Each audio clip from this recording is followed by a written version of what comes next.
Hello everyone, I am Dr. Swati Pandey.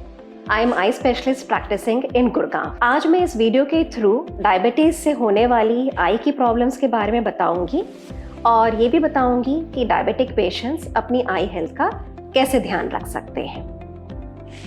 जैसे कि हम सभी जानते हैं कि डायबिटीज यानी कि शुगर की बीमारी आजकल काफ़ी कॉमन हो गई है और जैसे जैसे लाइफ एक्सपेक्टेंसी बढ़ती जा रही है तो शुगर के पेशेंट्स या डायबिटिक पेशेंट्स की भी संख्या और बढ़ती जा रही है।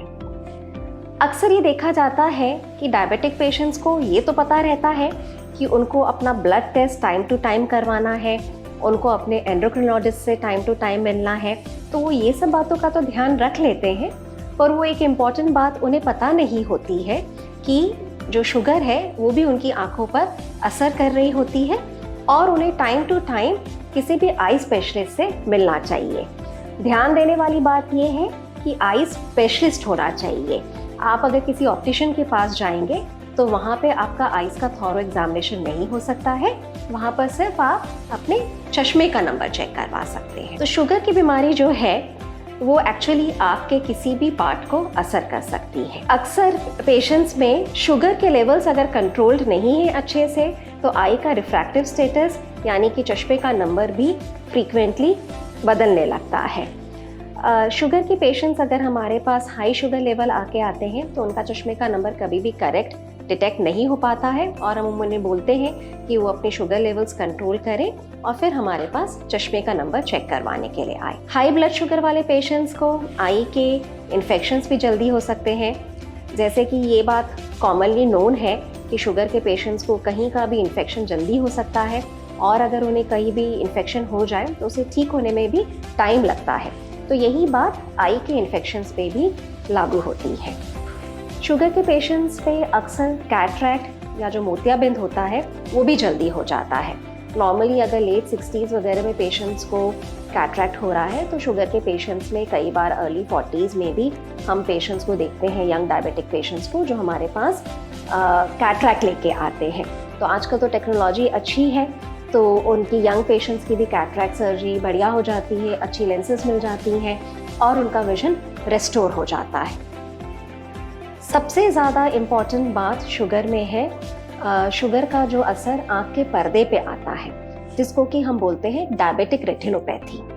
रेटिनोपैथी यानी कि रेटिना की व्याधि। तो ये जैसे कि हमारी आँख है तो ये आँख के सामने का हिस्सा हुआ जहाँ पे आँख का कॉर्निया होता है, प्यूपिल है, पीछे लेंस होती है और ये पूरा आँख का पीछे का हिस्सा है।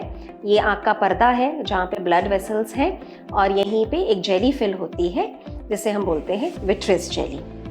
तो जब भी पेशेंट्स को शुगर होती है या अनकंट्रोल्ड डायबिटीज़ होता है या शुगर की डिज़ीज़ की ड्यूरेशन लंबी हो गई होती है, 10 साल से ऊपर हो गई हो, 15 साल से ऊपर हो गई हो, तो अक्सर ये जो पीछे आँख के पर्दे की जो ब्लड वेसल्स हैं उनमें असर आने लग जाता है। कई बार अर्ली स्टेजेस पे वहाँ पे लीकेज होने लग जाती है। अगर लीकेज छोटी हो तो कोई घबराने की बात नहीं है, पर अगर लीकेज बड़ी होने लगती है तो तब आँख में देखने की तकलीफ़ें शुरू होने लगती हैं। आँख का एक खास हिस्सा, पर्दे का एक खास हिस्सा जिसको हम मैकुला बोलते हैं, कई बार अनकंट्रोल शुगर की वजह से वहाँ पे सूजन हो जाती है बिकॉज ऑफ लीकेज। ये सूजन होने से विजन में ड्रॉप हो जाता है।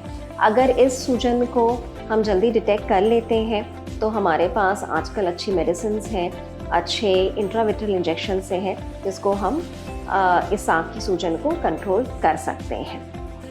एडवांस्ड डिजीज़ में जो ब्लड वेसल्स होती हैं कई बार वो फट जाती हैं, उनमें ज़्यादा लीकेज हो जाती हैं और ये पूरा जो आँख है, जो पूरा जो विट्रियस कैविटी है, वहाँ पे ब्लड आ जाता है। तो ऐसे पेशेंट्स को सडनली बहुत ज़्यादा ड्रॉप इन विजन हो जाता है। इन पेशेंट्स में हमें फिर सर्जरी करनी पड़ती है। तो आप अपनी आँखों को शुगर के असर से बचाने के लिए आप क्या कर सकते हैं? तो सबसे इम्पॉर्टेंट बात तो ये है कि आप अपनी शुगर कंट्रोल रखेंगे। सिर्फ आपको अपनी शुगर ही कंट्रोल नहीं रखनी है, आपको अपने ब्लड प्रेशर पे भी ध्यान रखना है, आपको अपनी लिपिड प्रोफाइल पे भी ध्यान रखना है। नो डाउट्स आपको अपने फिजिशियन के साथ रेगुलर टच में रहना है ताकि आपके ये सब पैरामीटर्स कंट्रोल में रहे। और उसके साथ साथ आपको अपनी आंखें किसी भी आई स्पेशलिस्ट के पास चेकअप करवानी है। जनरली हम रिकमेंड करते हैं कि साल में एक बार आपकी आँख का टेस्ट हो जाना चाहिए। आँख का टेस्ट जब हम करते हैं किसी भी शुगर के पेशेंट में, तो it is a detailed eye examination. उसमें हम सिर्फ चश्मे के नंबर के लिए या आँख में कोई मोतियाबिंद तो नहीं है, सिर्फ इसके लिए चेक नहीं करते हैं। हम आँख में दवाई डाल के पीछे पर्दे का भी एग्जामिनेशन करते हैं, जिसे कि हम फंडस एग्जामिनेशन बोलते हैं। ये फंडस एग्जामिनेशन आई की ओपीडी में, आई के हॉस्पिटल में बहुत आराम से हो जाता है। It's just that you have to take time out from your busy schedule and meet the eye specialist. आँख में जो दवाई डाल के जो हम पर्दे का एग्जामिनेशन करते हैं, उसमें दवाई का असर आने में अराउंड 30 to 40 मिनट्स लगते हैं। तो आप कभी भी जब अपनी शुगर की प्रॉब्लम की वजह से आई स्पेशलिस्ट को मिलने जाएं, तो ये ध्यान में रख के जाएं कि आपके पास थोड़ा 1 घंटे का टाइम होना चाहिए, ताकि आपका आइज़ का प्रॉपर एग्जामिनेशन हो जाए। एक इम्पॉर्टेंट बात मैं आपको इसमें ये भी बता दूं कि जब हम आँख में दवाई डाल के, जब आपकी पुतली को फैला के हम आपके आँख के पर्दे का टेस्ट करते हैं, तो as a side effect of that eye drop which we use for your pupil dilatation, आपका थोड़ी घंटों के लिए, 2-3 घंटों के लिए रीडिंग जो है, नियर रीडिंग जो है, वो कॉम्प्रोमाइज्ड हो जाती है। और अगर आप क्लिनिक से बाहर निकलते हैं तो रोशनी वगैरह भी आपको तेज़ महसूस होती है। तो कभी भी आप इस एग्जामिनेशन के लिए हमारे पास आएँ तो खुद ड्राइव करके नहीं आएँ, किसी और के साथ आ जाएँ, तो वो ये एग्जामिनेशन आराम से किया जा सकता है। जब ये एग्जामिनेशन हम अपनी क्लिनिक पे करते हैं, तो अगर हमें पर्दे में कोई दिक्कत दिखती है बिकॉज ऑफ डायबिटीज़, तो हमें फिर कुछ और स्पेशलाइज्ड टेस्ट भी पेशेंट्स को एडवाइस करने होते हैं। ये स्पेशलाइज्ड टेस्ट जैसे कि FFA, जिसमें हम एक डाई डाल के आँख की जो ब्लड वेसल्स हैं उनको देखते हैं वहाँ पे कहाँ लीकेज हो रही है, पर्दे में क्या दिक्कत आ रही है शुगर की वजह से, उसको हम प्रॉपर्ली एनालाइज करते हैं। या एक OCT स्कैन जो बोलते हैं हम, ये सारी चीज़ें आई OPD में आराम से हो सकती हैं।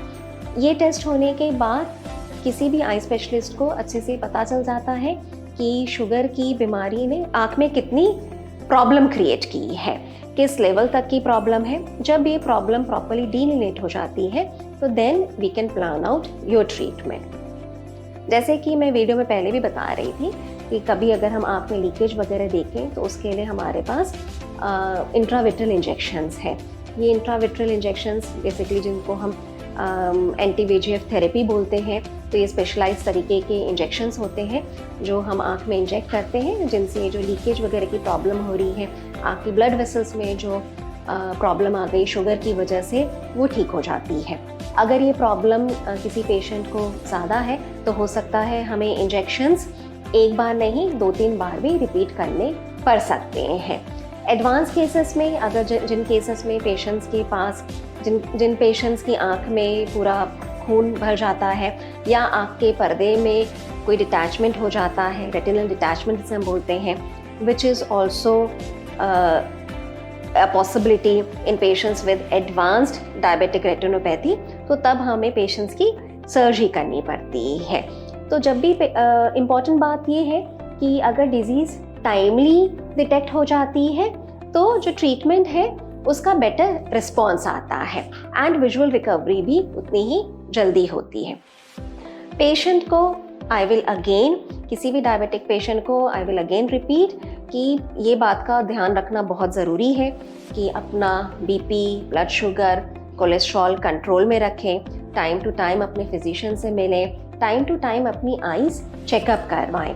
अर्ली डिटेक्शन अगर हो जाता है डायबिटिक रेटिनोपैथी का, तो because of the advanced in science diabetic retinopathy का हम अच्छे से इलाज कर सकते हैं। Early stages of diabetic retinopathy में इंजेक्शंस दे वर्क नाइसली। कई बार पेशेंट्स को हम लेज़र्स भी प्लान करते हैं depending on their stage of diabetic retinopathy. ये लेज़र्स भी नॉन सर्जिकल फॉर्म के लेज़र्स होते हैं, जिनको आसानी से आई की क्लिनिक पे, आई के हॉस्पिटल में किया जा सकता है। So friends, please take care of your eyes, please take care of your blood sugar. अगर आपको शुगर है तो उसका ध्यान रखें, उसको कंट्रोल में रखें, और हर साल टाइम निकाल के किसी भी आई स्पेशलिस्ट के पास जाके अपनी आइज़ चेक करवाएं। वो हमेशा कहते हैं कि जान है तो जहान है। इसी तरीके से अगर आपका आई विजन अच्छा है तो आपका कॉन्फिडेंस भी बना रहता है, दुनिया भी खूबसूरत नज़र आती है। तो इसलिए ज़रूर अपना ध्यान रखें और जब भी ज़रूरत लगे तो प्लीज़ आके हमारे पास आई चेकअप करवाएं। आई होप ये वीडियो आपके लिए हेल्पफुल रहा होगा। अगर आपकी कोई भी क्वेरीज़ हैं तो आप मुझे रीच आउट कर सकते हैं। वीडियो के एंड में आपको हमसे कनेक्ट करने के लिए डिटेल्स मिल जाएंगे। Thank you for viewing and I hope you will start taking care of your eyes. Thank you.